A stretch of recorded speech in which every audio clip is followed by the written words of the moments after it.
Muy bien, y como lo habíamos anunciado, nos acompaña aquí en el estudio el congresista Mauricio Mulder, flamante número 1 de la lista de la Alianza Popular al Congreso por Lima. Con él vamos a dialogar en unos segundos más, pero quiero aprovechar el contexto de la campaña para mencionar algunos datos que llegaron por ahí de manera subrepticia, pero de muy buena fuente, respecto a lo que está ocurriendo en Peruanos por el Cambio, la organización que respalda a Pedro Pablo Kuczynski, y donde el último fin de semana se vivieron momentos muy álgidos porque se estaba dando el fenómeno según el cual estos rostros conocidos, que ya han sido parlamentarios o han tenido un cargo político relevante en el gobierno de Alejandro Toledo, tipo Carlos Brus, tipo Juan Cheput y otros, pero conocidos, iban a ser relegados en la lista al Congreso, no como inicialmente se había pensado en los puestos del 1 al 10, sino a partir del 12, bajo la explicación de que se trataba de personas conocidas, que ya tienen un mercado electoral cautivo y que había que favorecer a las nuevas figuras, a los invitados, a los burbujitos que Pedro Pablo Kuczynski está presentando en sociedad en estas semanas, ¿no? Hubo cierta tensión, parece que don Carlos Brus se estaba desanimando de postular al Congreso, pero finalmente, tras un diálogo sincero y bastante intenso en estas últimas horas, se ha llegado a una fórmula por la cual varias de estas personalidades, repito, que pensaban y que además se han ganado un poco en el esfuerzo político de estos años un lugar relevante, pues lo van a tener. Y ya parecen haberse superado muchas de estos jaloneos que amenazaba con una salida de algunos integrantes de esa lista. Sobre Lourdes Alcorta, respecto de quien hay una enorme incógnita sobre si va con PPK, va con Keiko Fujimori o va con los compañeros, como aquí Mauricio Mulder, a quien le vamos a preguntar también sobre el tema, pues se mantiene todavía la espera de una definición, porque si bien algunos medios han dicho que el tema con la Alianza Popular ya casi que se canceló y que iría con Keiko Fujimori, sabemos de buena fuente, y no es necesariamente del lado de la congresista Alcorta, sino de otras personas que consideran que debe jugar un rol importante en las próximas listas, sabemos que hay la posibilidad todavía de que vaya en alguno de estos tres grupos. Así que vamos a salir de dudas muy pronto, pero esto también revela las inquietudes, pasiones y nervios que se viven a esta altura de la preinscripción de candidatos, donde las cosas parece que están mucho más claras, son como lo hemos señalado en el partido aprista. Mauricio Mulder, quien recibe por segunda vez el encargo de liderar esta lista, como fue el año 2011, ahora nuevamente cabeza. Felicitaciones. Bueno, gracias. Una responsabilidad también, sin duda, que lo obliga pues a dar muchas batallas en el camino. Pero ¿cómo ha sido tomado? A las cuales estoy acostumbrado. Nosotros hemos tenido una convención nacional electoral, se presentaron las listas respectivas, se dio lectura a cada uno de los integrantes de las listas que iban por distintas regiones y los delegados fueron expresando ahí sus puntos de vista. Me precio de haber tenido una gran aclamación en el momento en el que se determinó mi incorporación a la lista en el número 1 de todos los delegados, y agradezco a todos mis compañeros que votaron al respecto. Es la responsabilidad que lleva a considerar que el trabajo político en un partido político tiene resultados políticos. O sea, en el sentido de que no se trata de buscar solamente la popularidad, sino también el resultado de un trabajo político que se hace durante la campaña electoral y con posterioridad a ella, sea como en la oposición o en el gobierno. Y esa es la diferencia de la Alianza Popular con los demás partidos. Tú acabas de señalar toda la olla de grillos que hay en el partido del señor Kuczynski, porque eso es una federación de independientes. Todos se están conociendo recién. Hace 2 semanas ni siquiera sabía uno del otro. Y entonces se han empezado a encontrar y comienza un acuchillamiento por no, quítate tú, que yo primero. Don Mauricio, no sé en el APRA no. En el APRA también hemos tenido episodios. Hay aspiraciones. No, y hemos tenido episodios en los cuales los jorgistas iban por un lado, pero los que seguían a Mauricio Mulder, tenemos una institucionalidad también, que resuelve las cosas. Y han tenido más de un sacudón. Sí, pero la institucionalidad que resuelve las cosas evita que el que no esté se vaya o se busque otro lado. Eso que tú estás señalando de que hay varias personas que están buscando acá o acá, o sea, eso, la verdad es que uno tiene que estar en un solo lado, con una sola camiseta. Esto no es un mercado de pases del campeonato descentralizado, en donde tú juegas un año en la Alianza y al año siguiente Bueno, Esto, la política es tú tienes que estar en tu misma camiseta. La independencia que tienen algunos al no estar inscritos en un partido, por eso digo, bueno, les la Federación de Independientes, este culto al independentismo, ¿qué nos ha traído? Bancadas como la de Perú Posible en el periodo 2001-2006, que se cayeron en 1000 pedazos, o bancadas como la del nacionalismo, que ahora también se han caído en 1000 pedazos, porque todos son independientes, no tienen estructura. Y entonces, ¿qué hacen?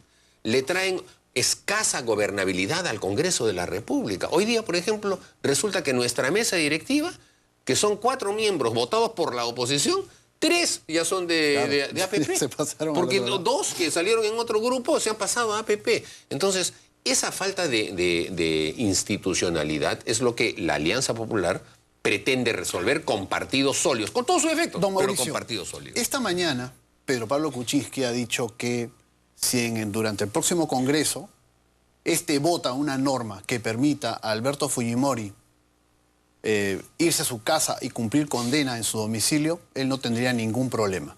¿Usted lo acompaña en ese punto de vista? Bueno, ya noto que zafa cuerpo, ¿no? O sea, que el Congreso sea el que vote, ¿no? Si el Congreso lo vota, el presidente tendría que cumplirlo. Si el debate se traslada al Congreso, no, pero lo que yo está no vería problema. Que él deja en libertad a sus congresistas de pensar de determinada manera. Es una manera de zafarle el bulto a la respuesta que él debería dar como líder. Pero ustedes que han sido adversarios, que han acompañado lo que significó el gobierno de Alberto Fujimori a lo que estamos viviendo ahora. ¿Ven factible una figura legal de esa naturaleza? Pero no necesariamente la misma, o sea, no tendríamos ningún problema. Pero lo que sí hay que destacar es como una persona que quiere ser presidente de la República, en lugar de dar una respuesta firme, porque eso es un líder, ¿no? No, si el Congreso vota, no pues. Obvio, si el Congreso vota, él tiene que firmar la ley, porque ese es el Estado democrático de derecho.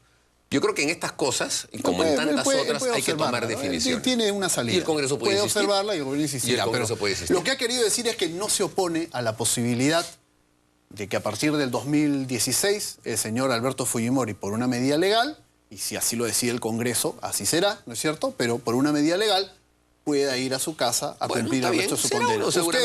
Usted como aprista, como político, lo ve factible, votaría en ese sentido. Ya te acabo de contestar, pero esperemos pues a ver cuál es el resultado electoral, veamos si ese va a ser el tema sustantivo de la campaña. Es que para algunas personas puede ser un tema sustantivo de la campaña, ¿no? Bueno, quizá por eso, pero yo creo que en el decurso de la campaña nos iremos decantando en función de cuál va a ser el criterio que va a imperarse en el Congreso. Yo espero que a pesar de que el Jurado Nacional de Elecciones está haciendo un sancochado inaceptable, porque está aceptando candidaturas de partidos no inscritos, lo cual me parece ya el colmo del Estado chicha, ¿no? Partidos no inscritos, todos los partidos teníamos que elegir a nuestros candidatos presidenciales hasta el 10 de diciembre. Eso dice el artículo 22 de la Ley de Partidos Políticos. No, pero aquí le están aceptando candidaturas a partidos que recién hoy día les están dando inscripción. ¿Qué hace el señor Tábara? No puedo entender. Van a haber 23 candidaturas.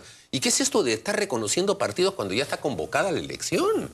Y cuando estamos en el último día de la inscripción todavía reconocen un partido. Eso ya parece un tinglado o parece pues una festinación de trámite para favorecer a alguien. Hay partidos que ni siquiera han presentado padrones y ya están con candidatos. O sea, es un desorden y el señor Tábara nos tiene que dar respuesta de eso. Yo he mandado un tuit desde la mañana directo al Jurado Nacional de Elecciones y no responden. A mí me parece que eso es muy importante. Otros que deben responder respecto a cómo están financiando su campaña electoral son los señores Julio Guzmán, que para algunos es una revelación, y vaya que es un político que está presentando las cosas de manera interesante. Pero lo primero que tenía que haber hecho era presentar en el plazo que corresponde su rendición de cuentas y ya se le pasó el plazo. Permítame precisamente ir a la pregunta, ¿no? Por un lado, el señor Guzmán, que empieza a aparecer en los medios, y eso está muy bien, pues siempre es relevante ver caras nuevas, vamos a ver qué más sostienen, y el señor César Acuña, ¿no? Ambos que proclaman el cambio, la renovación de las instituciones caducas, jubilar a los políticos tradicionales, han incumplido con un elemento que es sustancial. Entonces, como es rendir cuenta de lo gastado el 7 de enero. Vienen con el manido discurso de que yo soy la renovación, rostros nuevos. ¿Qué rostro nuevo? El señor Guzmán ha sido viceministro del señor Humala y viceministro del señor Toledo. ¿Pero eso esconde algo Toledo más que el descuido, que la falta de organización? Esconde. ¿Qué esconde? ¿Lavado de dinero? ¿Qué puede estar aquí detrás? Bueno, puede ser que esconda eso porque no tienen ni siquiera cómo arreglar bien sus cuentas. pero al mismo tiempo esconde digamos, muestra que son lobos con piel de oveja. Vienen con el sempiterno discurso de que yo soy la renovación, esto hay que cambiarlo, que no sé cuánto, y son peores, porque no tienen organización, o sea, no tienen estructura. El señor Guzmán, ¿qué cosa hay detrás del señor Guzmán? ¿Quién? No sabemos. Y no es una sola persona la que vamos a elegir una agrupación política que debe tener cuadros políticos que deben ser conocidos y que son los que van a asumir las responsabilidades. Lo mismo en el caso del señor Acuña. Es un arrejuntamiento de todos los tránsfugas que quedaron sueltos de todos los partidos. ¿Pero qué es esto? Y entonces vienen a caer un tránsfuga tras otro y ni siquiera, teniendo 56 millones de soles de ingresos, es capaz de presentar su rendición de cuentas a tiempo. Entonces, bien lo ha dicho Martín Vizcarra ahora. Uno de los grandes problemas de la libertad ha sido justamente que este señor Acuña ya ha tenido cierta experiencia. ¿Cuál es el primer gran resultado negativo que ha tenido la región de la Libertad en los últimos 10 años? El aumento exponencial de la delincuencia. Ha sido la zona más azotada por la delincuencia en todo el Perú, cuando justamente el señor Acuña llegaba a la conducción de la Municipalidad de Trujillo.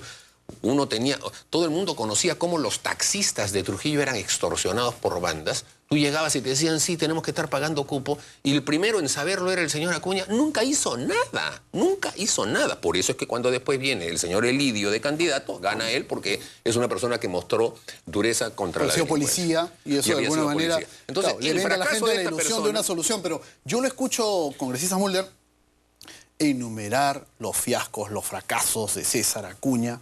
Pero por otro lado uno se pregunta, con todos estos fiascos y estos fracasos, ¿le ha ganado al APRA más de una elección? Sí, pero bueno, ya nos recuperaremos. Nosotros tuvimos una crisis. No es fácil recuperarse de una... Nos vamos a recuperar. Vas a ver tú que en esta elección de una predominancia tan marcada como la que ha tenido Acuña en el norte. Está bien, correcto. Son etapas. O sea, ganar todo el tiempo tampoco es... Es porque hasta cierto punto la gente lo ha considerado a él mejor Está que bien, ustedes. pero ya es gente que se está desalentando de eso. Nosotros tuvimos un desgaste largo, demasiado tiempo de gestión. Y eso es un desgaste para cualquier estructura partidaria. Mira tú, el PRI gobernó 70 años en México, tuvo un desgaste y ya regresó.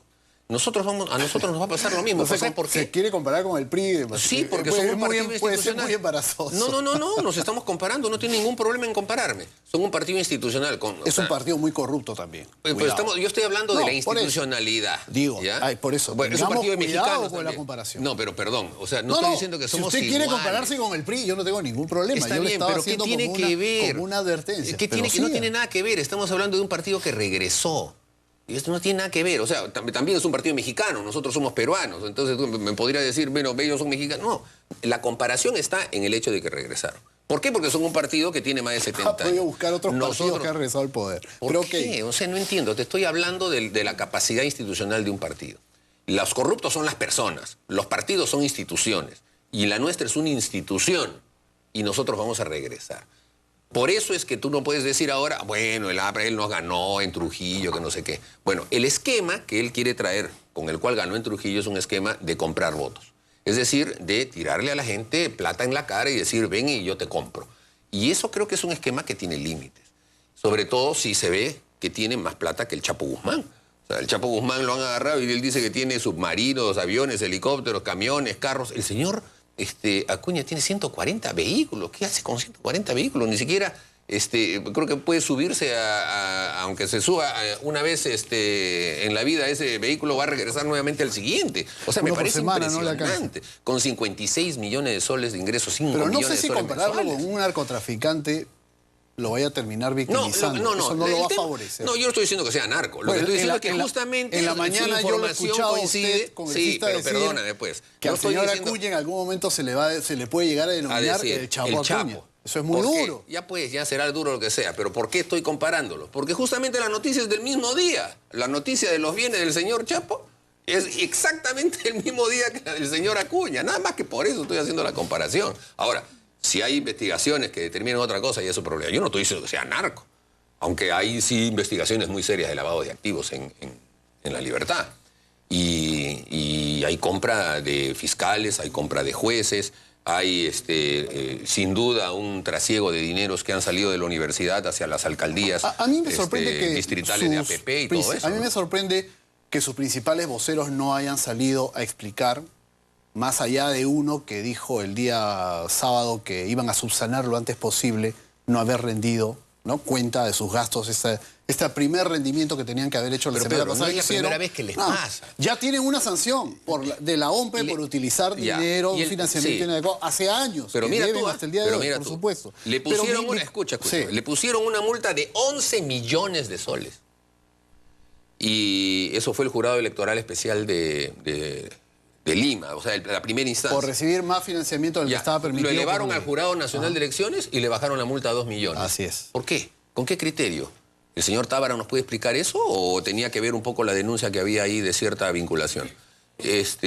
Pero se la bajaron. No, y lo más gracioso... ¿Qué cosa es 2 millones de soles para el señor Acuña? Y lo más gracioso es que uno puede deberle a la OMPE 2,5 millones y continuar participando en política. Sin que pase nada. Sin que pase nada, pero pues si no se ha dado una ley que apropiadamente sancione eso, lamentablemente estamos en el terreno donde como no hay una sanción, más de uno peca. Claro, ¿no? pero la sanción política sería inconstitucional, la sanción tiene que ser económica.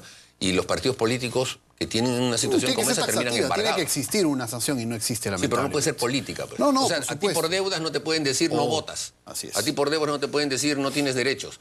Lo que te pueden es embargar tus cosas. Así es. Bueno, a un partido político. Pero igual. el comentario venía por lo siguiente. Se ha hecho esta constatación por parte de Transparencia, que es quien dice, ojo, no han cumplido con rendir cuenta señor Acuña y otros 3 partidos. Y no he visto a los voceros salir a aclarar este punto, más allá de alguien que dijo que lo iban a subsanar el día lunes, pero hasta donde tengo entendido no se ha subsanado todavía. Entonces, luego ha habido otra serie de imputaciones en estos últimos días y no parece haber una respuesta política. ¿Por qué? Porque se considera que lo conveniente es no entrar a la discusión, al debate con los Mauricio Mulder. ¿Cuál es el camino que pueden estar buscando? La estrategia. No entendí bien tu pregunta. O sea, que como que ellos no dicen nada para no entrar en un debate con... Para no entrar en estos dimes y diretes que podrían desgastarlos. Bueno, pues, pero de todas maneras, tarde o temprano tendrán que aprender, ya que dicen nuevos en política y vienen a renovarla, que tienen que responder por sus actos. Tarde o temprano van a tener que responder por sus actos. ¿Acaso el nacionalismo no está pidiendo en estos días la rendición de cuentas del fujimorismo de la campaña del 2006 y del 2011? Bueno, pues tarde o temprano les va a tocar tener que responder por cómo estructuran ellos sus ingresos. Y si no son siquiera capaces de presentar en la primera, que es la más fácil, porque la campaña electoral todavía no ha comenzado y tú solamente tienes que presentar lo que podríamos llamar un ripio, o sea, lo que es tu movimiento casi cotidiano. Y no lo pueden presentar. ¿Cómo será cuando ingrese el dinero? Y no sabemos de quién, de personas que van a aportar ahí y ellos lo quieran ocultar. Entonces creo que están escondiendo la suciedad debajo de la alfombra. Y eso es algo que volvamos a la campaña de la Alianza Popular y en este caso lo que directamente se vincula con el partido aprista. ¿Cómo es que están estructurando ustedes este acercamiento que tiene que ver con la población? Porque si uno mira las encuestas que obviamente se quedaron en el mes de diciembre, no tenemos nuevas encuestas, pero había todavía de manera clara un distanciamiento entre el mensaje que enarbola Alan García y lo que inicialmente se muestra como una intención de voto, que faltando 3 meses y medio, evidentemente no es decisiva, pero sí nos permite ver cómo se comienzan a mover estas variantes, ¿no? Entonces, ¿qué lecturas traen de esto, de este alejamiento, si acaso existe, y cuál es un poco la manera como piensan encarar? Bueno, tú me has dicho desde nuestro punto de vista, ¿no? Yo creo que una de las primeras constataciones es que le debe haber dolido mucho a diversos sectores marcadamente antiapristas que no estemos aislados en esta campaña electoral, sino que hayamos tenido la oportunidad y la ocasión de hermanarnos con otra fuerza política como el Partido Popular Cristiano o con otras fuerzas regionales como el Movimiento Yapanchi, que es el de David Salazar, con Fuerza Loretana, el de Iván Vázquez, y ahora con el Partido del Rocoto, en Arequipa. Entonces, son agrupaciones que consideran pues que todo el discurso antiaprista que durante 5 años este gobierno hizo tratando de perseguir e impedir que Alan García sea candidato, no lo han creído. Y entonces nosotros consideramos que a partir de eso, el mensaje que daremos sobre lo que significa la experiencia con juventud con resultados tangibles, nosotros siempre le decimos al gobierno que me muestren un hospital que han construido, uno a nivel nacional. ¿Te acuerdas que ellos ofrecieron un hospital por provincia? Ahora, le pido uno por país. No, solo uno en el Perú, no han construido ninguno. Una escuela que hayan construido, ninguna. Carreteras que hayan hecho, ninguna. La de Ica, por favor, se ha quedado conforme la dejó el gobierno anterior. Y entonces, un desastre completo. Bueno, nosotros sí podemos exhibir. Acá solo en Lima tienes hospitales, tienes el estadio, tienes el tren eléctrico, tienes el gran teatro. O sea, solo en Lima. A nivel nacional, más de 60 hospitales. Entonces, esa va a ser nuestra campaña. Vamos a decirle a la población, acá hay un grupo de políticos que pueden tener todo tipo de estigmas y enemigos que le dicen cosas, pero que cuando muestran resultados, acá están los resultados tangibles para que tú veas que el país necesita justamente eso para volver a crecer. Es curioso porque el gobierno tenía un candidato que sí hablaba de cifras, que de pronto sí podía darnos kilómetros de carreteras, camas de hospitales, indicadores, como era Kurt Burneo, pero finalmente lo sacaron del juego para poner a alguien... Perdón, Fonges. Sí. Me estoy confundiendo con alguien que... Es que son un perfil parecido. Bueno, sí, pero no, es Milton Fonges, que fue dejado de lado por un Daniel Urresti, que ya vemos cuál es la artillería que pone sobre la mesa, porque es curioso, y lo vamos a tener aquí en el programa para que haga los planteamientos que correspondan, ¿no? No está para nada cerrada la posibilidad, pero siempre que le dan el espacio para que plantee propuestas, él prefiere lanzar los dardos, ¿no es cierto? Claro, pero digamos, en algún momento eso tiene efecto. Sí, claro. Pero ya con 23 en lisa ya no tiene efecto. Y durante 3 meses sostener una campaña así te quedas peleando solo. O sea, tú puedes entrar a una pelea de box o incluso, como a veces sucede en el Cachascán, un todos contra todos, ya de 2 contra 2, hasta de 3 contra 3. Pero cuando tú tienes ya 20 candidatos, ya no puedes estar en plan de pelear con este, pelear con el otro, porque ya te quedas en el ridículo del peleón. Y entonces el matoncito del barrio al que nadie le hace caso. Y eso es lo que le va a pasar al nacionalismo. No tenemos, perdón que lo corte, porque también estamos llegando un poco al final del programa, pero no tenemos una encuesta reciente, tampoco tenemos una bola de cristal. Acá no quiero asumir que algo es una verdad absoluta si no está evidentemente verificado en los hechos, pero ¿no cree que sobre el tema de los narcoindultos que han generado un distanciamiento, un problema político, todavía se puede decir mucho desde la perspectiva de García? Es decir, reconocer que fue algo más que un error, como hasta el momento se ha hecho. Bueno, yo creo que después de la sentencia del Poder Judicial que terminó estableciendo que ha habido responsabilidad en funcionarios y apristas, en un caso. Claro, pues es el ámbito legal. Al final todo... No, pero es que al está final... bien, no discuto eso. Mi pregunta va más por el ámbito político. Bueno, por el ámbito político ustedes son fajadores en el ámbito político. Está bien, en el ámbito político me hemos señalado y hemos reconocido de que quizá este fue un esquema en el que hubo demasiado entusiasmo en creer que una política de despenalización de conmutaciones tenía que ser alentada. Porque al final lo que han habido son conmutaciones. Toda persona que entra a la cárcel sabe que si trabaja, un día puede conmutar otro día de pena. Siempre es así. Y entonces cuando llega a los 2/3 ya prácticamente termina. Yo intuyo... Y entonces el que se haya firmado ese tipo de resoluciones lo han llamado de esa manera. Yo diría que nuestros enemigos han